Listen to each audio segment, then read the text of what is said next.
Tonight, find out what a New York Times editor had to say to Troy students. Plus, the SGA has returned to what they used to call home. Stay tuned. TrojanVision Nightly News starts now. From the high-definition digital production center on the Troy campus, with news from Troy University locations around the world, this is Troy TrojanVision Nightly News. Hello and welcome to Troy TrojanVision Nightly News for October 19th, 2011. I'm Judson Garner. And I'm Bailey Majors. Thank you for joining us this evening. Every day, Troy University students have the opportunity to pick up a free copy of the New York Times as part of the school's reading initiative. Yesterday, students had the chance to hear directly from someone responsible for getting the paper to the public. Brittany Harris has the story. Nobel Prize winner. New York Times editor Greg Winther came to Troy University to speak to students about writing and the importance of news. We're a partner, Troy University is, with the New York Times. It's a part of our quality enhancement plan, which focuses on creating a culture of reading. So we're partnering with the Times, and one of the pieces of the partnership is an opportunity to get some of their people to come to campus and speak. I think it's a real reminder to the students that we live in a flat earth, that the events that are happening all over the world affect us, and not only because we have international students here and we have international sites abroad, but literally the world is connected in ways that nobody, no country, no individual is really separate from. With this partnership, students were able to hear Winther speak about life as a journalist and issues that daily go unreported. To hear someone get out and speak about all the issues going on in the world and in Africa, especially being unbiased, and so you hear both perspectives, and what he had to deal with as a writer makes me wonder, like, if I'm going to be a writer, if I want to join the United Nations or do something like that. Winther also encourages students to stay informed about what's going on in the world. I would say in addition to reading the New York Times, you can look at other news organizations, BBC, Washington Post, Wall Street Journal. We're all out there, we're all reporting hard, we're all trying to deliver the world to you. For those who missed the New York Times talk, there will also be other events centered around the New York Times. We're doing other things every Thursday. We have a Times Talk where students can come and meet with a professor and talk about an article in the New York Times. And we have the Times out every day on campus. We encourage students to read them, and we're using them in our classes. Brittany Harris, Troy TrojanVision News. Troy students who have more interest in the Times have a chance to discuss articles in the paper every Wednesday at noon during Times Talk in Trojan Center 119. The construction on the new dining facility is now finished, and for Troy's Student Government Association, that means a return to an old familiar place. Courtney still has the story. Tuesday night, the Student Government Association returned to a more traditional setting to hold its weekly meeting. After construction began on the dining hall, the SGA had to move its meetings from Hawkins Adams' Long Hall of Honor, commonly known as Howell Hall, to the Trojan Center. The last meeting we had in here was May 2010, and then they had all those meetings over in room 119, which is a little squishy, but now that we're back, we're really happy. Howell Hall is the home of the National Band Association Hall of Fame of Distinguished Band Conductors. The building honors Chancellor Jack Hawkins, Chancellor Emeritus Ralph Adams, and former Director of Bands Dr. John Long. Icuzio said having meetings in Howell Hall offers a lot more space as well as a few other advantages. It's also a lot more formal. It's not just a regular room where you just go in and you see it being used throughout the day. This is somewhere that you don't really use that often, so it's kind of more special and formal to be able to come here. Although the SGA said there were a few advantages to having its meetings in the Trojan Center, they are willing to make the sacrifice. The SGA office was only a floor above the meeting, so after the meeting, if anyone had any questions or stuff they needed to take care of, they could take care of it in the office upstairs, but that's okay. Icuzio said getting to Howell Hall is a bit of a hike. However, it is worth the trip. I think it's great to be back here. This is where the Senate has always run their meetings, so it's really nice to be back in the more traditional setting where we're supposed to be. Courtney Still, Troy, TrojanVision News. The SGA will now meet in the Hall of Honor for all future meetings. The SGA meets every Tuesday at 6:30. Well, Bailey, I heard the square in downtown Troy seemed like an old-time dance hall last night. That's right, Judson. Residents have put on their dancing shoes to enjoy some big band sounds in the great outdoors. Christina Cook has the story. The square in downtown Troy was filled with the sounds of big band music Tuesday evening as Troy University's jazz ensemble collaborated with the city of Troy to bring a night of swing to downtown Troy. This is a great opportunity for the Troy University Jazz Ensemble to come downtown in Troy, Alabama and meet with all these wonderful people, our supporters in this area, to play great swing band music. A generous donation of over 50 pieces of big band music to the School of Music led to the decision to share the music with the residents. The amount of music donated provided a variety of choices for the band to play. Of course, we have to play In the Mood, but we're also going to play from Stars Fell on Alabama and Tuxedo Junction and some of the tunes that are big band tunes that are related to Alabama. But then we try to pick tunes from all of the really famous big bands of the period. We played Count Basie music and Tommy Dorsey and Glenn Miller and Woody Herman and Buddy Rich and all the music from the great big bands that are the history of jazz. Tonight's festivities not only attracted Troy locals, but residents from out of town to enjoy a night of fun, food, dance, and jazz. Well, this evening I'm listening to this fabulous swing band here in Troy Town Square on this lovely evening. It's great to have a concert out here in the gazebo and listening to this music. I don't live in an area that has this kind of small town feel, so I am enjoying it. Oh, this is an absolute fabulous event, and the timing couldn't have been more perfect. To have such a beautiful day in Troy, Alabama, or evening in Troy, Alabama with this beautiful music, and we are entertaining a new customer for CGI, one of our industries here. A lot of people from the Washington area, and they just can't believe small town America has got such a wonderful thing going on Tuesday night. And Lunsford Field's partnered events like the Night of Swing is the kind of thing that can make the city of Troy more appealing.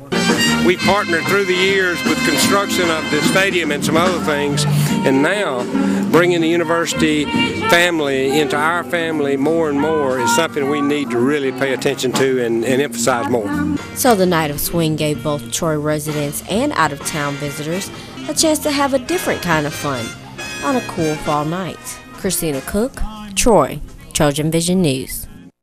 Coming up for the School of Music will be the annual Veterans Day concert Tuesday, November 1st at the Davis Theater in Montgomery. And now taking a look at news from around the state. Opelika police are investigating the death of a man who was found with gunshot wounds behind an apartment complex. 18-year-old Jamal Marcel Butler of Opelika died after being shot in the upper torso yesterday.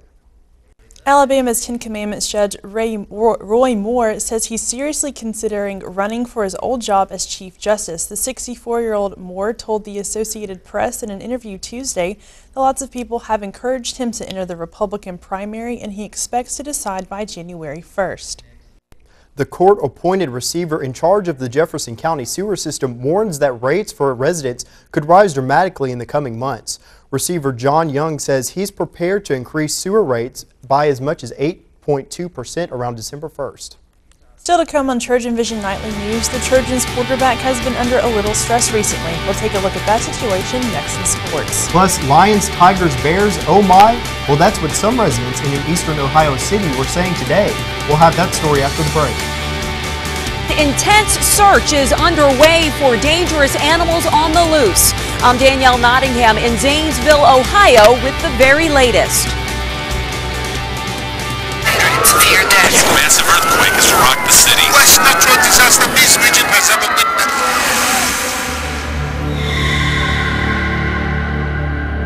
been. When a disaster strikes, time is a killer. The UN Central Emergency Response Fund jumpstarts relief efforts, which saves lives. Help us help in time. Donate now at rapiddisasterrelief.org.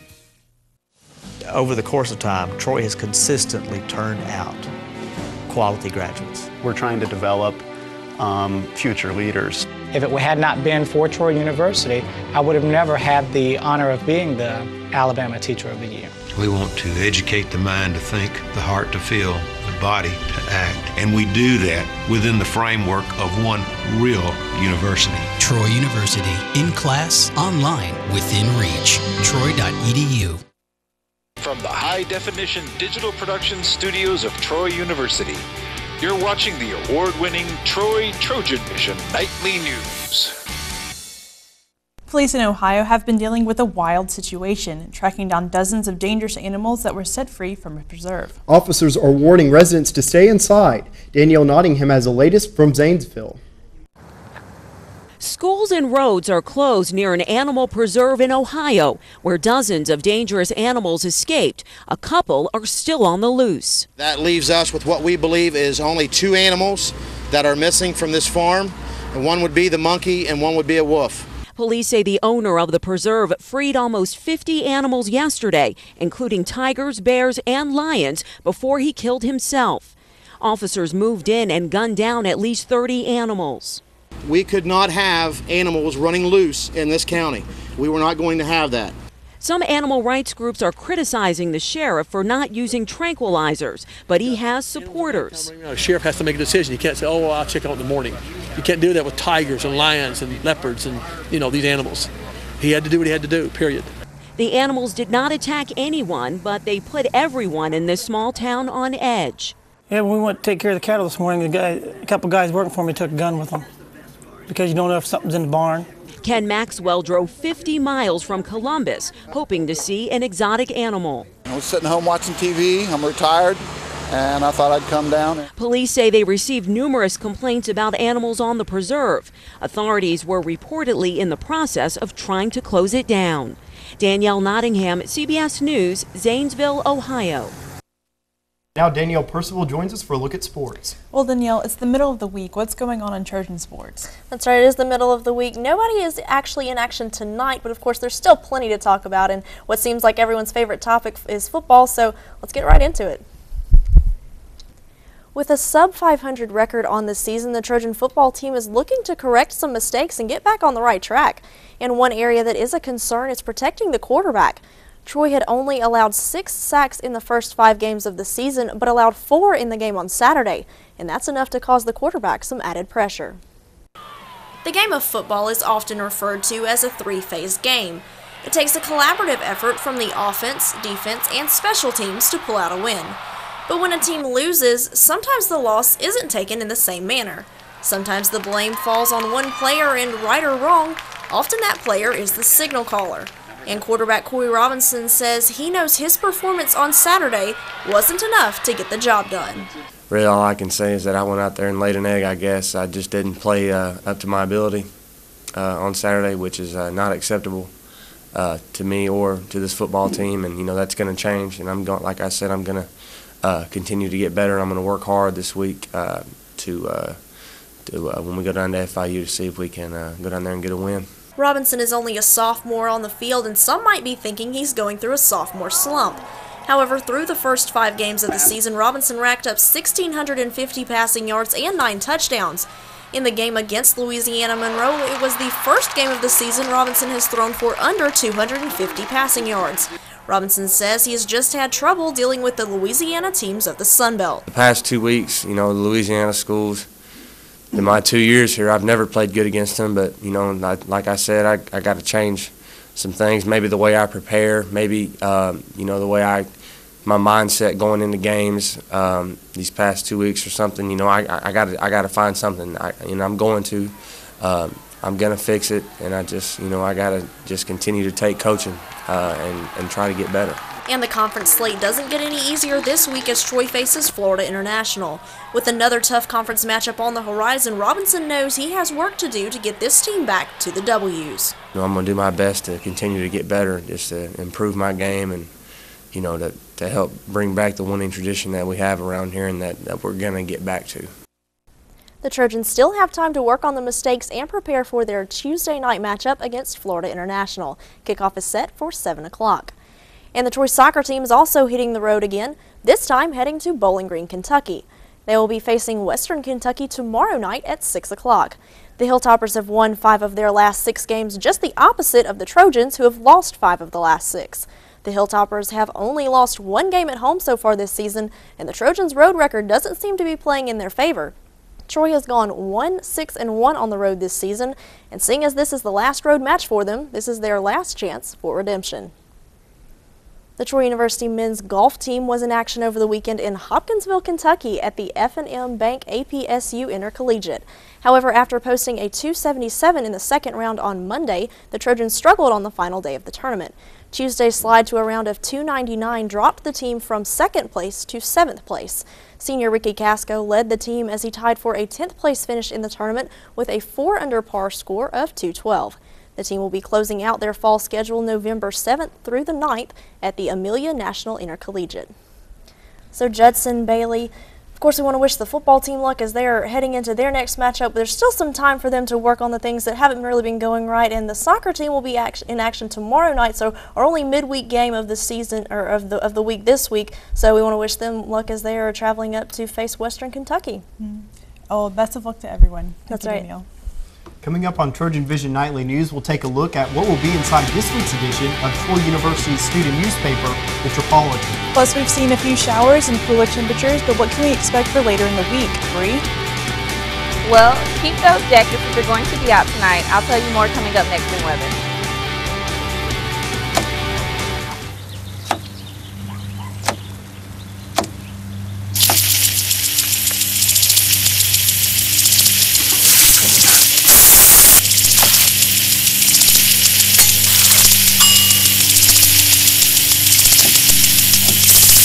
Clean kitchen surfaces, utensils, and hands with soapy water. 1 in 6 Americans will get sick from food poisoning this year. Keep your family safer. Check your steps at foodsafety.gov.